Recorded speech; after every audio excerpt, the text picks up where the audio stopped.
obviously. No, he survived, because I saw an interview. He was eventually released from the hospital. He's home now recovering. All right, let's check out this Walmart stabbing spree. We'll talk about it afterwards. So let's watch this.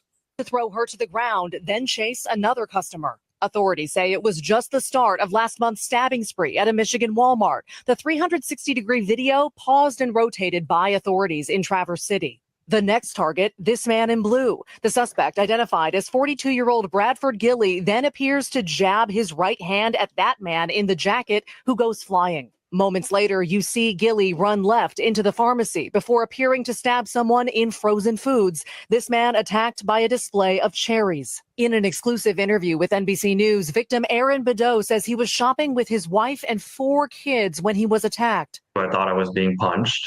And after the third one, I noticed that, okay, this isn't a punch. I'm being stabbed. As a dad, as you're being stabbed, are you just thinking about your kids there? Really, the only thing that was on my mind when I was being stabbed, it's like, is my wife safe and are my kids safe? And I knew that I was shielding them.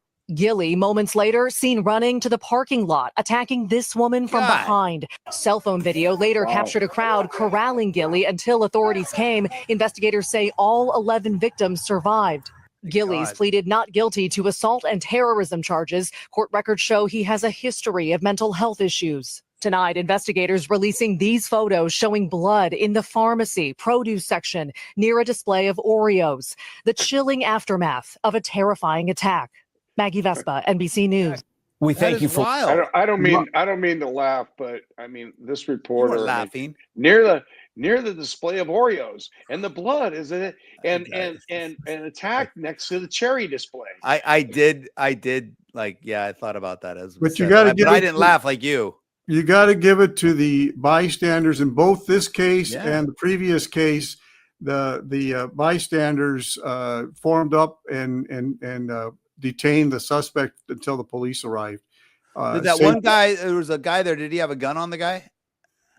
I don't know if he had a gun on him, but in the Seattle, Washington case, when the guy shot the guy in the wheelchair, you could see. I saw a newscast where citizens were actually patting the guy down. They had him spread eagle, and they took his gun away from him and held him for the police. Yeah. No, I mean, it makes you think about people that can carry. That's the point where you're going to be wishing you had your gun with you if you're carrying, because that guy was just stabbing whoever he wanted to stab. That lady, running out the door. Yeah, what a jerk! And and the thing is, it's like I think we did a story last week on that guy that was stabbed, and then he got back on his bike, rode to work, and ended up dying. The older gentleman, and I know that in my career, I saw that happen a lot of times. I get there and you go, dude, you're bleeding. And you pull their shirt up and they have multiple stab wounds, and they had no idea that they had been stabbed in the middle of a fight. And one time I was trying to get this guy, he was at a Jack in the Box trying to order from the drive-through window, but he walked up and he was kind of drunk, and I walked up, dude. Yeah, I'm like, dude, you got to go. You got to get out of here. You got to get out of here. And I look at his back and I see blood. And I look, sure enough, this dude had been stabbed like 4 times in the back. And he's standing in there trying to order those 2 tacos, 99 cents back in the day. Yeah. Now they're $1.99. I go, you've been stabbed. So now I know. Now I know where I'm going after this stream. Oh, Scott and I had a case where we had a gunshot victim that didn't know he had been shot. Right? He had been shot in the head. Well, like you said, the guy thought he'd been punched, and then he realized he'd been stabbed. Yes.